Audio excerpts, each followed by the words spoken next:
Cruz. Thank you, Mr. Chairman. Mr. Secretary, welcome. Thank you for your service. I want to talk a little bit about Iran. Yes, sir. And let me start out by thanking you and the administration for designating Iran's Islamic Revolutionary Guard Corps as a foreign terrorist organization.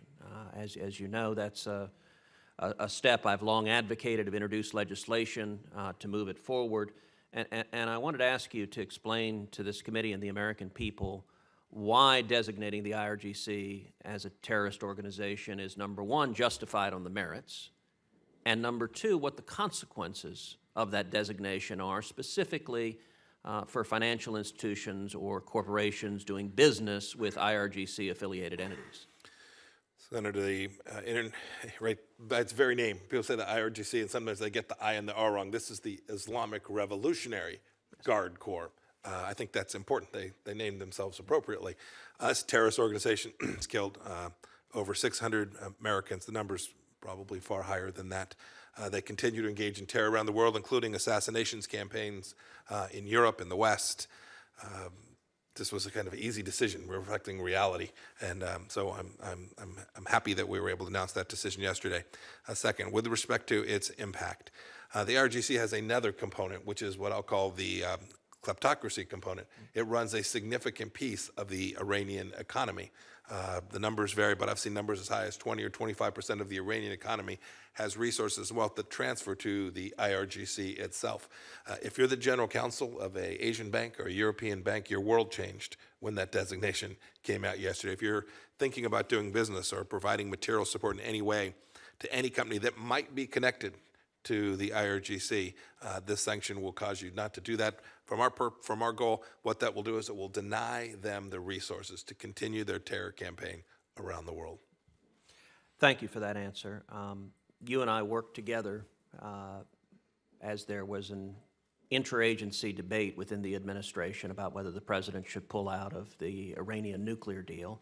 I think the president made unquestionably the right decision.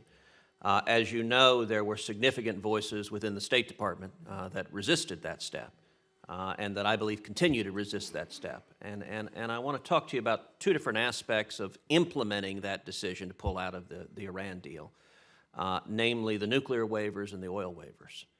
On the nuclear waivers, as you know, we have waivers that allow Iran to continue with supposedly non-military nuclear research.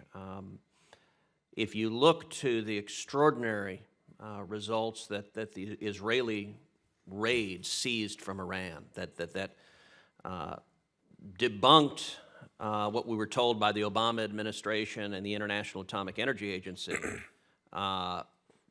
and made clear that there were entire parts of Iran's civilian nuclear program that were built in order to create nuclear weapons, and that it was little more than a sham. I want to ask your view on should we continue to grant nuclear waivers. As I understand, they're up for renewal next month. Should we continue to grant nuclear waivers given the rather significant evidence that doing so could further Iran acquiring nuclear weapons? Senator, I think this administration I think it's hard to challenge the fact that we have been tough with respect to sanctions on Iran. With respect to particular waiver decisions, both these and the crude oil ones, I don't have any announcements to make today. We need to make sure that they wind through the process appropriately. Your point about different opinions inside the State Department, we got 90,000 employees. We probably have that many opinions. Make no mistake about it. We will stare closely at this.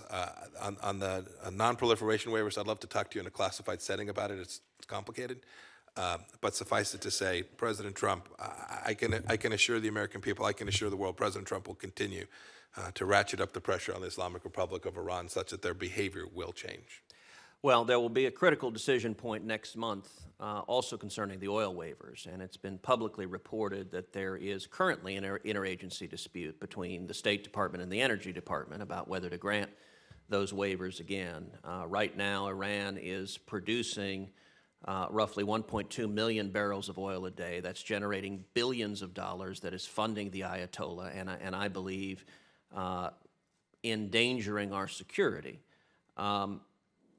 What are your views on whether allowing Iran to continue to produce 1.2 million barrels of oil a day and sell it on the world market? Is that in our national interest?